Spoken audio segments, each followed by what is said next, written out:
자, 오늘 우리에게 주시는 말씀은 요한복음 14장 25절, 26절 말씀, 그리고 요한복음 16장 13절, 14절 말씀입니다.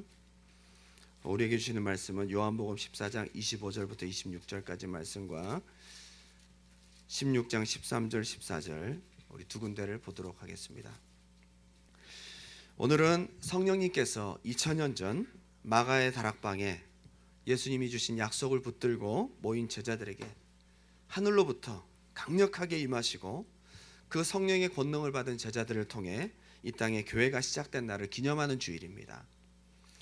많은 분들이 의외로 성령님에 대해서 잘 모르고 있습니다.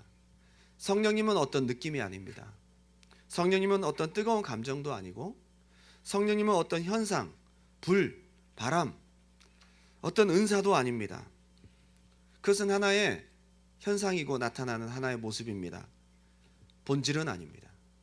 성령님은 하나님이십니다. 성령님은 하나님이십니다. 우리가 볼 수 없고 만질 수 없지만 인격이시고 전지전능하시고 절대 주권을 가지신 창조주 하나님의 영, 하나님이십니다.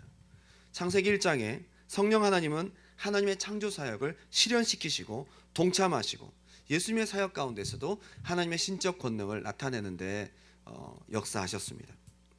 그분이 예수님이 오시기 전까지는 특별한 사람들에게만 임하셨습니다. 마치 두루마기 옷을 입히듯 겉옷을 입히듯 잠시 그들의 시대 속에 하나님의 특별한 메시지를 전하기 위한 목적을 가지고 임하셨고, 그리고 하나님의 신적 능력을 나타내시기도 하시면서 하나님께서 그 시대 그 상황에 주시는 사명을 감당하도록 역사하셨습니다. 성령님은 생명의 근원이십니다. 한번 따라합시다. 성령님은 생명이시다. 모든 생명의 근원이 누구냐? 어떤 분이시냐? 성령님이시다 이 말이에요. 모든 생명의 근원이십니다. 여러분, 아담을 지으실 때에 하나님께서 그 코에 무엇을 집어넣었죠? 생기를 불어넣었습니다. 생기를 불어넣었습니다. 그 생기가 뭘까요? 성령 하나님께서 들어가신 것입니다. 여러분, 사람 속에 지금 우리가 다 예쁘고 아름답고 좋은 옷을 입고 이렇게 입고 화장도 하고, 사실 여러분 속에 생명이 있기 때문인 거 아닙니까? 그렇죠? 예. 근데 아무리 아름다운 사람도 생명을 잃어버리면 어떻게 됩니까? 원래 아담은 흙덩어리로 만들었어요. 흙으로 만드셨다 이 말이에요. 근데 거기에 무엇이 들어가니까 그 아담이란 존재가 의미 있는 존재가 되었습니까? 생기가 들어갔다 이거예요. 생명, 바로 성령으로부터 나온 생명인 것입니다. 그런데 아담이 죄를 짓고 생명이 빼앗기고 난 다음부터 아담의 삶은 완전히 변화되고 바뀌게 되었습니다. 에덴 동산으로부터 쫓겨나고 그는 하나님을 떠난 사람이 되고 말았습니다. 생기가 에스겔의 환상 가운데 어떻게 나타나느냐? 에스겔서 37장 1절부터 제가 읽어드리겠습니다. 여호와께서 권능으로 내게 임재하시고 그의 영으로 나를 데리고 가서 골짜기 가운데 두셨는데 거기 뼈가 가득하더라. 아주 삐쩍 마른 뼈. 이 뼈는 아무런 의미가 없습니다. 그런데 에스겔에게 말씀하십니다. 이 뼈들이 능히 살겠느냐? 하나님이 하십니다. 그랬더니 너는 예언하라. 내가 이 생기를 너에게 들어가게 하리니 너희가 살아나리라. 에스겔이 예언을 할 때에, 대언을 할 때에 여호와의 생기가 그 뼈들에게 들어가니까 그 뼈에 살이 덮이고 핏줄이 덮이고 그들이 여호와의 군대가 되었더라. 하나님의 성령은 바로 생기로 표현되고 있는데 그분은 바로 생명의 근원이십니다. 여러분, 삶에 소망이 없는 분들, 마음 가운데 소망이 없고 삶의 의미를 느끼지 못하고 날마다 죽고 싶고, 여러분 무엇이 필요할까요? 육은 살아있지만 그 속에 무엇이 없습니까? 지금 무엇이 결여되어 있습니까? 생명이 부족한 것입니다. 그 생명을 성령님이 채워주십니다. 우리는 그것을 알고 있어요. 이게 바로 성경 속에 나오는 성령님의 역사인 것입니다. 저는 성령 받은 날이 가장 기뻤어요. 지금까지 산 시간들이 한 반 정도 살았습니다. 제 인생을 한 반 정도 산 것 같습니다. 더 살 수 있을지 모르겠지만 가장 기쁜 날이 언제냐? 아무리 생각해봐도 제가 성령을 받은 날이 가장 기쁘고 가장 의미 있고 내 삶에서 가장 뛸 듯이 행복하고 좋았던 시간, 성령 받은 날이었습니다. 성령님은 부활, 생명의 영이십니다. 로마서 8장 11절 다 같이 한번 읽어보겠습니다. 시작. 예수를 죽은 자 가운데서 살리신 이의 영이 너희 안에 거하시면 그리스도 예수를 죽은 자 가운데서 살리신 이가 너희 안에 거하시는 그의 영으로 말미암아 너희 죽을 몸도 살리시. 성령님은 생명의 근원이심을 다시 한번 우리에게 말씀하고 계십니다. 예수님을 무덤에서 꺼내서 살아있는 몸으로 만드신 분이 누구십니까? 성령님이십니다. 우리의 죽을 몸도 다시 살려주셔서 부활 생명, 영원한 생명을 누리게 하시는 분이 바로 성령님이신 것입니다. 우리의 영뿐만 아니라 영혼 몸을 살리시는 생명의 근원, 그분은 우리 안에 믿어지게 하시고 우리를 살리시는 모든 것 대신 하나님이십니다.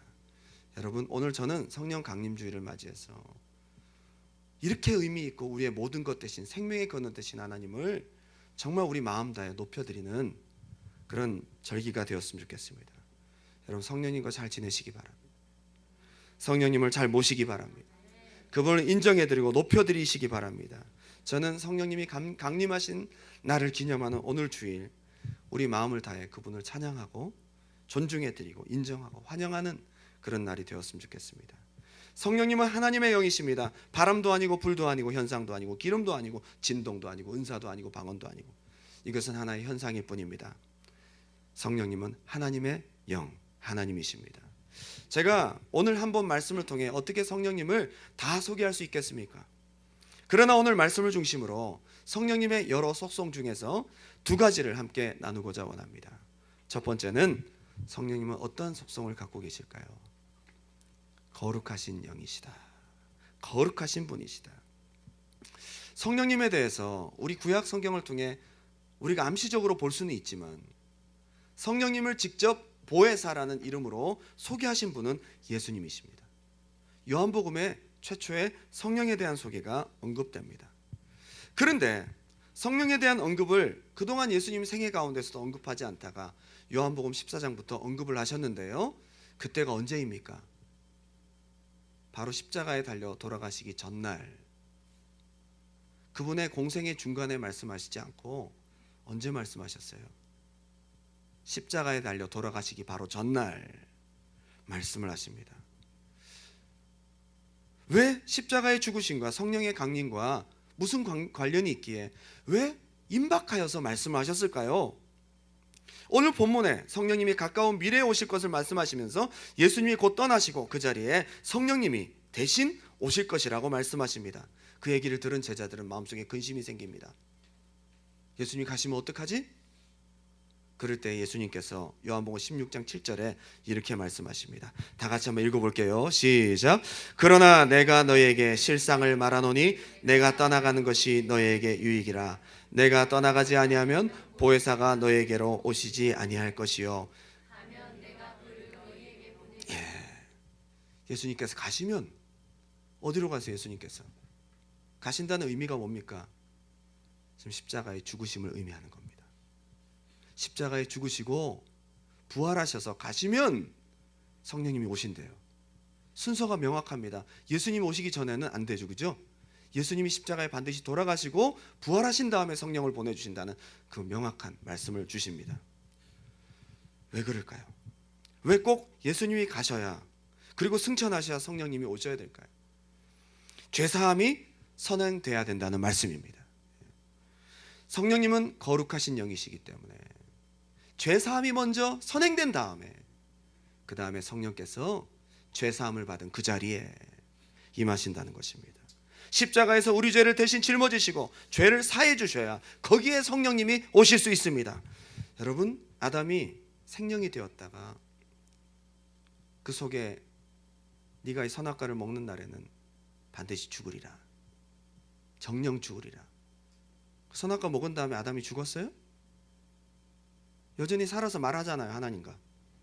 뭐가 죽었다는 거죠? 영이 죽었다는 거예요. 생명영이신 성령님이 떠나신 거예요. 영이 죽은 거예요. 죄가 들어오면서 성령님이 아담과 분리가 된 것입니다. 창세기 6장을 보면요, 하나님의 아들들, 예배를 드리던 예배의 계보가 하나님의 영이 예배를 통해 머물렀던 사람들, 그 사람들이 죄로 인해서 타락하고 세상에 육체가 되면서 죄인이 되면서 하나님이 말씀하십니다. 나의 신이 영원히 저들과 함께하지 아니하리라. 성령님의 역사는 무엇과 관련이 있습니까? 죄로 인해서 생기를 잃어버리고 죄로 인해서 영의 생명을 잃어버린 인류에게 반가운 소식이 있었으니 성령의 생기가 떠날 수밖에 없었던 죄의 문제를 예수님이 해결하시고 우리에게 죄사함을 허락하신 다음에 성령의 생기를 받으라고 말씀하십니다. 여러분, 예수를 개인의 구주로 영접하고 나는 죄인이며 죄값으로 죽어야 하지만 죄 없으신 예수님께서 날 대신해서 십자가의 죽으심으로 내 죄를 다 사하셨음을 믿고 고백하는 순간부터 여러분, 우리는 자격이 주어집니다. 그동안 아담이 잃어버렸던 생기를 다시 회복할 수 있는 자격이 주어지는 것입니다. 여러분 안에 자격이 주어졌어요. 죄사함을 받는 순간부터 여러분 안에 성령님이 내주하시기 시작합니다. 죄사함 받은 구원받은 영혼을 다시 타락하지 않도록 지키시며 천국까지 인도하십니다. 여러분, 먼저 죄사함이 필요합니다. 먼저 여러분, 예수의 십자가의 구원의 은총을 믿고 그 다음에 회개하는 자에게 성령님이 임하십니다. 이것을 출애굽기에 우리에게 보여주고 있는 말씀이 있는데요, 출애굽기 13장 20절 말씀, 21절 말씀입니다. 제가 읽어드립니다. 그들이 숫곳을 떠나 광야 끝 에담에 장막을 치니 여호와께서 그들 앞에서 가시며 낮에는 구름 기둥으로 그들의 길을 인도하시고 밤에는 불 기둥을 그들에게 비추사 낮이나 밤이나 진행하게 하시니 낮에는 구름 기둥 밤에는 불 기둥이 백성 앞에서 떠나지 아니하니라. 자, 구름 기둥 불 기둥은 뭘 상징하죠? 우리는 이제 알게 됐습니다. 그때는 구름 기둥 불 기둥의 의미를 잘 몰랐겠지만 지금 성령의 관점으로 바라볼 때에 구름 기둥과 불 기둥은 구원받은 백성들이 임하시는 성령의 임재를 상징한다 이 말이에요. 그런데 구름 기둥 불 기둥이 언제 임하세요? 언제부터 나타나셨죠? 문설주에 예수의 피를 바르고, 예수의 피가 아니죠, 문설주에 어린 양의 피를 바르고, 그죠? 문설주에 유월절 어린 양의 피를 바르고 출애굽은 뭘 상징합니까? 죄로부터 구원, 세상으로부터 구원, 그죠? 그러고 난 다음에 구원받은 백성들이 유월절 어린 양의 피를 통해 구원받은 백성들이 그 다음에 경험하게 되는 것이 무엇입니까? 구름 기둥과 불 기둥인 거예요. 오늘날 유월절 어린 양의 피는 누구입니까? 예수님의 보혈 십자가를 말합니다. 유월절 전날, 그죠? 십자가. 그리고 구원받은 우리가 그 다음에 누리게 되는 것이 뭐죠? 그 당시 구름 기둥 불 기둥처럼 우리 안에 불 같은 성령님, 구름 같은 성령님, 바람 같은 성령님의 임재를 경험하게 되는 것입니다. 여러분, 순서가 있어요. 먼저 죄사함입니다. 예수님은 죄인을 불러 회개시키러 왔지만 성령님은 회개한 자에게 임하십니다. 구름 기둥 불 기둥은 떠나지 않아요. 그들이 유월절 어린 양의 피를 바르고 나온 다음, 구원받은 다음에 구름 기둥 불 기둥이 장막을 처음 친 숫곳을 떠나 에담 장막을 치니까 거기서부터 임하셨는데요, 그분은 가나안 땅 들어갈 때까지 떠나지 않으세요. 근데 그 구름 기둥 불 기둥은 언제까지죠? 가나안 땅 들어가고 난 다음부터는 싹 없어지는 거예요. 성령님의 임재는요, 성령님의 인도하심은 우리가 저 천국 갈 때까지 우리를 인도하십니다. 특별히 지켜주십니다. 여러분, 홍해 앞에서 애국 군대가 와서 홍해 앞에 갇힌 백성들을 즉시 죽일 수 있었지만 왜 죽이지 못했죠? 앞에서 인도하시던 구름 기둥과 불 기둥이 뒤로 가서 애국 군대를 딱 막아버렸어요. 시간을 벌게 하시는 거예요. 밤새도록 바람이 불어서 홍해가 갈라지기까지 많은 시간이 흘렀지만 그들은 애국 군대에 다가올 수 없었습니다. 왜 그렇죠? 유월절 어린 양의 피를 통해 구원받은 백성들을 보호하시는 하나님의 영, 하나님의 임재하심이 그들을 지켜주셨기 때문입니다. 여러분, 구원받은 백성을 지키십니다. 이게 바로 성령의 임재, 구원받은 백성들, 거룩하게 회개한 백성들에게 임재하시는 성령의 임재를 상징하는 것입니다. 출애굽기 성막을 보게 되면요, 굉장히 특별한 과정을 볼 수가 있습니다. 자, 그림을 한번 볼까요? 자, 왼쪽부터 성막 입구에서 뜰을 통해 성소, 지성소로 들어갑니다. 오른쪽이 바로 출입구예요. 출입구 입구에서 1년 된 흠없는, 그렇죠? 흠없는 제물들을 제사장에게, 레위인에게 검사를 받고 하나님이 받으실 만한 제물을 가지고 들어가서 뜰에서 번제단에서 뭘 하죠? 피를 흘리고 짐승을 잡죠. 그리고 불태워 하나님께 살라 올리잖아요. 번제단은 뭘 상징합니까? 피를 흘리는 회개를 상징합니다. 화목제로서 저렇게 돌아가신 예수님의 십자가를 또 상징할 수 있습니다. 그러고 난 다음 뒤에 바로 물이 떠져 있는 큰 세수대와 같은 노스로 만든 물두멍이 있습니다. 거기서 손을 씻습니다. 역시 회개를 상징합니다. 그 다음에 들어간 성소에서 가장 먼저 만나게 되는 성소의 기물은 저 밑에 있는 7개의 등잔대를 만납니다. 등잔대는요, 없으면 아무것도 볼 수가 없습니다. 저기는 창문이 없는 세 겹의 가죽으로 덮인 건물입니다. 들어가면 가장 먼저 보는 것이 무엇입니까? 7개의 등잔대에 기름으로 불을 밝힌, 그죠?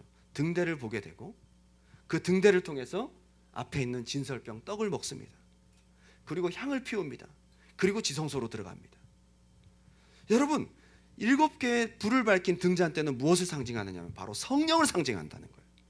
올리브 기름으로, 감람유로 불을 밝힌 7개의 완전한 불, 완전한 계시, 완전한 깨달음, 빛. 순서가 어떻게 되죠?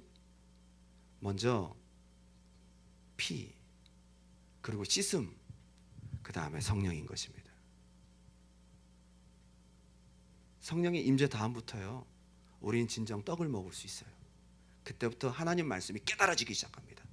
여러분, 성령의 임재 다음부터 말씀이 보여지기 시작합니다. 저 등불이 없으면 어떻게 떡을 먹을 수 있겠어요? 그죠? 아무것도 보이지 않는데 어떻게 먹어요? 여러분, 하나님 말씀이 하나님 말씀으로 이해되어지고 깨달아지고 알게 되어지고 여러분 영이 살이 찌고 생명을 얻게 되는 모든 것들은 바로 성령의 조명하심 때문입니다. 순서가 있습니다. 피 흘림이 없은즉 죄사함이 없느니라. 번제단에서 피를 흘리고 죄 씻음 받은 다음부터 거룩한 성령의 계시와 비추심이 있다는 사실을 잊지 마시기 바랍니다.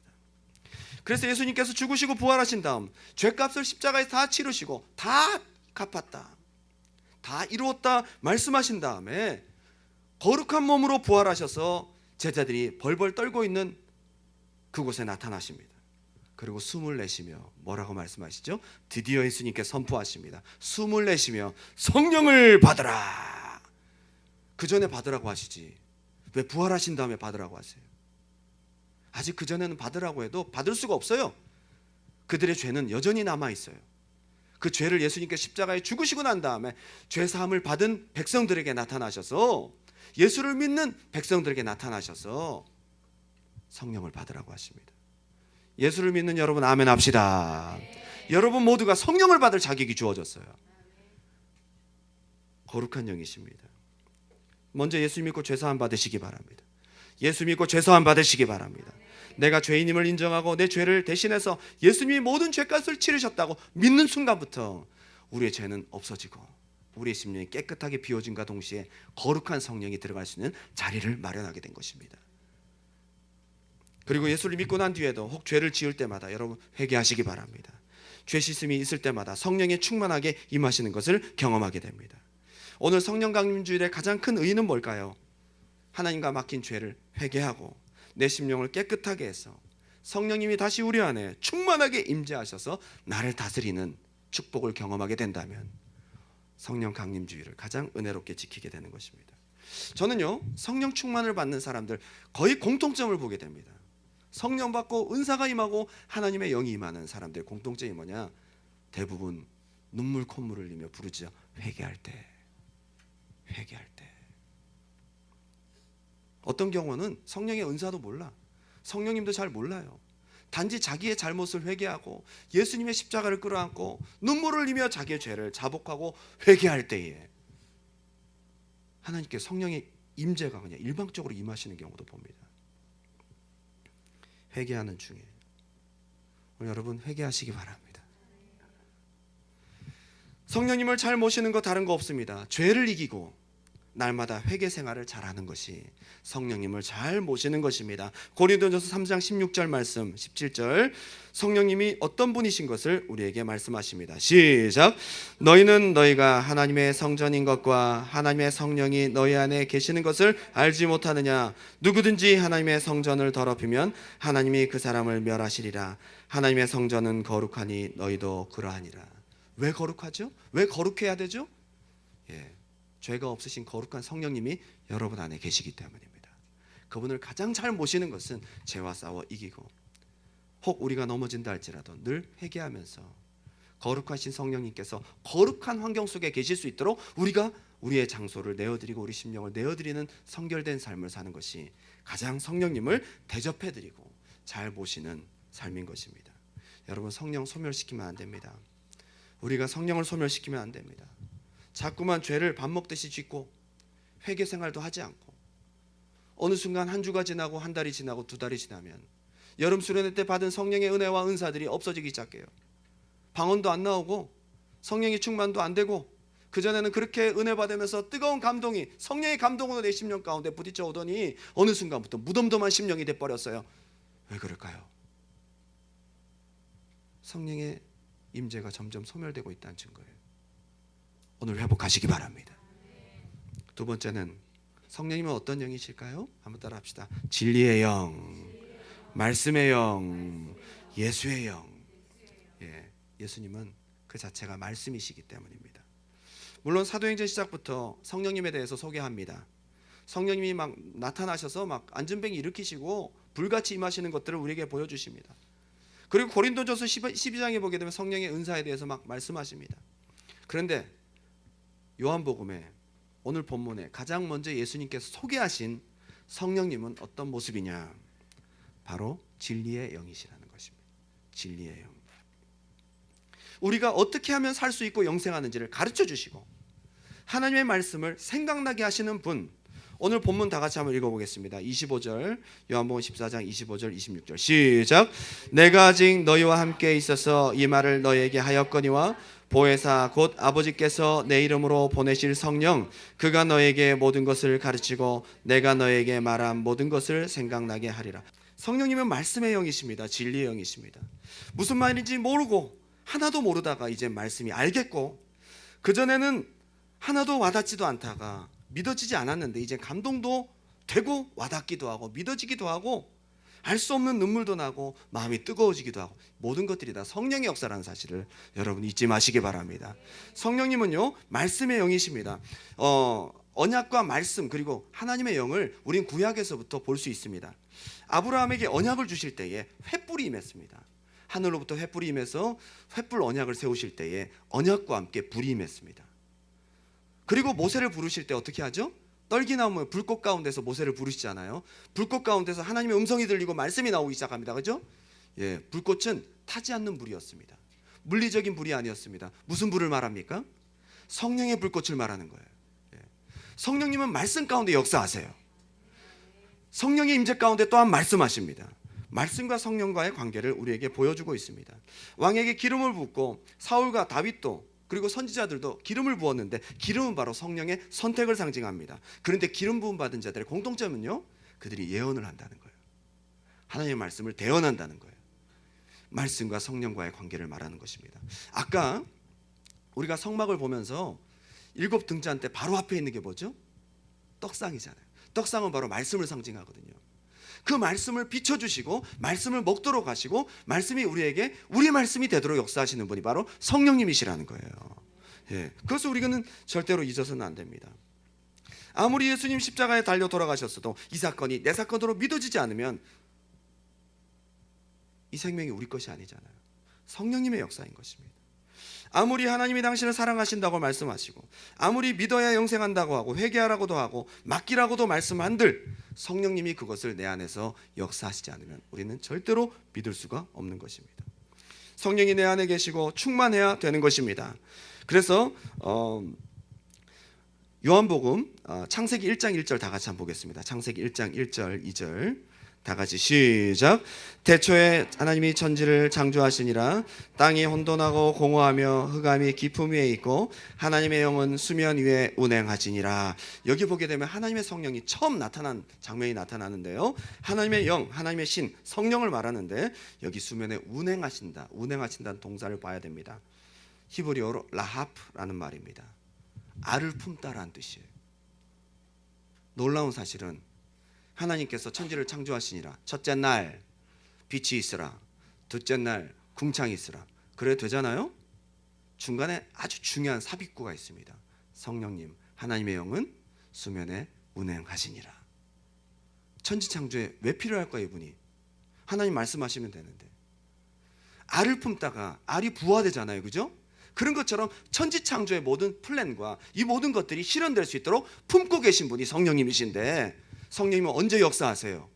빛이 있으라 말씀하실 때 역사하십니다. 성령님은 말씀을 성취하시는 분이십니다. 한번 따라합시다. 성령님은 말씀을 깨닫게 하시고 말씀을 성취하시는 분이시다. 그래서 말씀을 들을 때에, 아멘으로 받아들일 때에 여러분들 병고침이 나타납니다. 막혔던 문제가 돌파되기 시작하고 악한 영이 떠나가고 내가 할 수 없었던 모든 불가능한 문제들이 말씀을 믿고 받아들일 때에 성령님이 역사하시는 거예요. 말씀이 말씀되도록 이루시게 하시는 분이 누구시냐? 성령님이시라는 거예요. 저는 그래서 강대상에서 말씀을 전하는 순간 하나님이 하시는 일을 저에게 맡겨주셨다고 저는 믿습니다. 천지 창조에서 하나님이 지금 눈에 보이지 않지만 하나님께서 스피커를 쓰시거든요. 그래서 목회자의 기름 부어서 하나님이 하시는 말씀을 대언하게 하시거든요. 저는 누구를 바라봐야 되는지 아세요? 이 가운데 운행하고 계신, 알을 품고 계신 성령님을 바라보면서 말씀을 선포합니다. 여러분, 믿음으로 받아들이는 자에게 이루어지는 역사가 있습니다. 아무것도 없다가 말씀을 선포할 때에 알을 품고 계시다가 실현시키시는 분이 누구냐? 성령님이시라 이 말이에요. 그래서 성령님은 말씀을 성취시키시는 분이세요. 그래서 저는 성령 강림줄이 그렇게 중요한 거예요. 우리가 아무리 믿어도 말씀이 이루어지지 않고 아무리 기도해도 응답도 없고 아무런 역사가 나타나지 않는다면 우리의 믿음은 헛것이 될 거예요. 근데 우리의 믿음에 실상을 주시는 분이 누구시냐? 성령님이시라는 것입니다. 스가랴 4장 6절 말씀 다 같이 읽겠습니다. 시작. 그가 내게 대답하여 이르되 여호와께서 스룹바벨에게 하신 말씀이 이러하니라. 만군의 여호와께서 말씀하시되 이는 힘으로 되지 아니하며 능력으로 되지 아니하고 오직 나의 영으로 되느니라. 놀라운 말씀이에요. 170년 동안 포로되었던, 바벨론 포로되었던 사람들이 이사야의 예언을 통해서 170년 뒤에 바사왕 고레스를 통해 그들을 풀어줍니다. 성령님이 하신 것입니다. 중요한 것은 성전을 짓다가 페르시아 왕이 짓지 말라 그랬어요. 여러분, 강대국의 왕 페르시아 왕이 짓지 말라 그러면 짓지 말아야죠. 근데 16년 동안 완전히 모든 것들이 멈춰져 있던 상태에서 하나님이 말씀하십니다. 하나님께서 하신다. 너 아무리 해도 안 돼? 예, 안 되죠. 근데 나의 신으로 되느니라. 결국 16년 뒤에 하나님의 성전이 다시 완공되는 것을 볼 수가 있습니다. 말씀을 알고 끝나면 안 됩니다. 내가 믿고 붙들고 인정할 때 그 말씀이 성령님을 통해 이루어진다는 것을 믿으시기 바랍니다. 여러분, 예배 때 여러분 말씀을 받잖아요. 아멘 하잖아요. 그 즉시로 나타나는 것이 없다 할지라도 여러분 믿고 나아갈 때 성령님이 여러분 삶 속에서 역사하시는 거예요. 그걸 기대하는 것입니다. 성령님은 진리의 영이십니다. 깨닫게 하십니다. 와닿게 하십니다. 그리고 성취하십니다. 그분이 얼마나 중요하냐 이 말이에요. 우리가 그분한테 얼마나 잘해야 되겠냐 이 말이에요. 우리가 그분을 받아야 되지 않겠어요? 모셔야 되지 않겠습니까? 수련회 때 성령의 역사가 나타나는 것을 가만히 보면요, 말씀을 믿고 받아들인 자에게 성령의 은사가 막 임해요. 아예 안 믿는 사람들은 안 임해요. 여러분, 말씀을 믿고 받아들일 때 임해요. 역사하세요. 아담이 하나님 말씀을 의심하고 버릴 때 성령이 떠나셨습니다. 노아 시대 때 하나님 백성들이 말씀을 버리고 타락할 때 하나님의 영이 떠났습니다. 사울이 하나님의 명령을 믿지 않고 버릴 때에, 아말렉들을 쳐부시지 않고 불순종하고 말씀을 버릴 때에 하나님의 영이 그를 떠나고 악신이 그에게 나타났습니다. 그런데 진리의 영이신 성령님은 이 시간 하나님의 말씀을 믿고 하나님 말씀을 붙들고 나아갈 때에 여러분에게 다시 나타나시고 다시 역사하십니다. 말씀을 성취케 하십니다. 가만히 보십시오. 성령님이 왜 떠났는가? 죄 때문에 떠난 것도 있지만요, 말씀을 불순종하는 것이 죄의 근본이잖아요. 내 말씀을 받아들이고 믿고 나아갈 때 성령님께서 역사하세요. 떠나셨던 성령님이 그 사람에게 임하실 줄 믿습니다. 이제 결론을 맺겠습니다. 마가복음 16장 17절 18절 다 같이 한번 읽겠습니다. 시작. 믿는 자들에게는 이런 표적이 따르리니 곧 그들이 내 이름으로 귀신을 쫓아내며 새 방언을 말하며 뱀을 집어올리며 무슨 독을 마실지라도 해를 받지 아니하며 병든 사람에게 손을 얹은즉 나으리라 하시더라. 다 성령의 역사예요. 여러분, 우리 사람이 하는 게 아니잖아요. 우리가 병 고칠 수 있어요? 죽은 자 못 살려요. 우리는 아무것도 할 수 없어요. 다 성령의 역사입니다. 그런데 한 가지 조건이 있어요. 믿는 자들에게는, 믿는 자들에게, 하나님 말씀을 믿는 자들에게 말씀을 성취하시는 성령님께서 역사하실 것입니다. 저는 지금까지 많은 체험들을 했습니다. 하나님께서 하신 일들은 참 놀라운 일들이 많아요. 다리가 부러졌던 사람이 현장에서 기부스를 풀고 일어나는 것도 봤고요. 안진뱅이가 현장에서 일어나는 것도 봤습니다. 반신불수로 온몸의 혈관과 신경세포가 죽어있던 사람이 현장에서 말씀을 듣고 아멘하고 일어나는 모습을 봤습니다. 다 성령의 역사거든요. 근데 공통점이 있었어요. 하나님의 말씀을 믿고 받아들이고 아멘하고 하나님을 찾을 때에 보이지 않지만 성령님이 역사하셔서 그 말씀을 성취시키시는 것을 보았습니다. 성령님은 말씀의 영, 진리의 영이신 줄 믿습니다. 여러분, 먼저 인정하고 사모하십시오. 사모하십시오. 구하십시오. 먼저 회개하고 말씀을 믿으십시오. 그리고 성령님을 사모하십시오. 특별한 자격 있는 사람이 성령 받는 것이 아닙니다. 믿고 구하는 자에게, 회개하는 자에게 성령님은 임하셔서 여러분 기름 부으시고 이 시대에 특별한 사명을 맡기시고 사용하시는 것입니다. 예수님을 믿는 여러분, 우리가 할 일은 성령님을 사모하고 환영하고 그분의 말씀이 이루어지기를 간절히 고대하며 구하는 것입니다. 승리하는 여러분 되시기 바랍니다. 자, 우리 마지막으로 찬양 올려드리고 기도하고 마치겠습니다. 이제 우리 찬양할 때에 여러분 심령이 빈들의 마른 풀같이 메마르고 시들었다 할지라도 생명이신 성령님께서 이 시간 단비와 같이 오셔서 우리 심령을 회복하신다면 우리는 다시 회복되고 하나님의 생명을 누리게 될 줄 믿습니다. 이 시간 우리가 한 가지 할 것이 있습니다. 성령님을 간절히 구하고 사모하십시오. 그리고 믿으십시오. 그렇게 나아갈 때 하나님께서 오늘 기도하고 구하는 여러분들에게 임재하실 줄 믿습니다.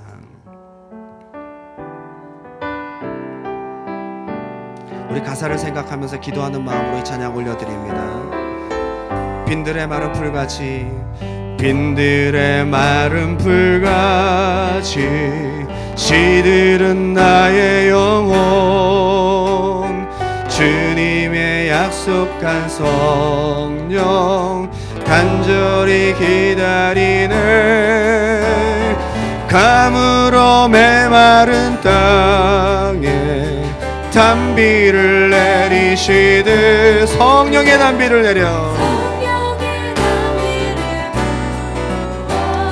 새 생명 주옵. 반가운 빗소리 들려, 반가운 빗소리 들려 산천이 춤을 추네. 봄비로 내리는 성령 내게도 주옵소서. 가물어 메마른 땅에 단비를 내리신 이 시간 사모하세요. 성령님 이 자리에 계십니다. 믿는 자에게, 사모하는 자에게 역사하십니다. 하늘문 여소서, 하늘문 여소서, 주의 뜻이 성령님 내 안에 오시옵소서.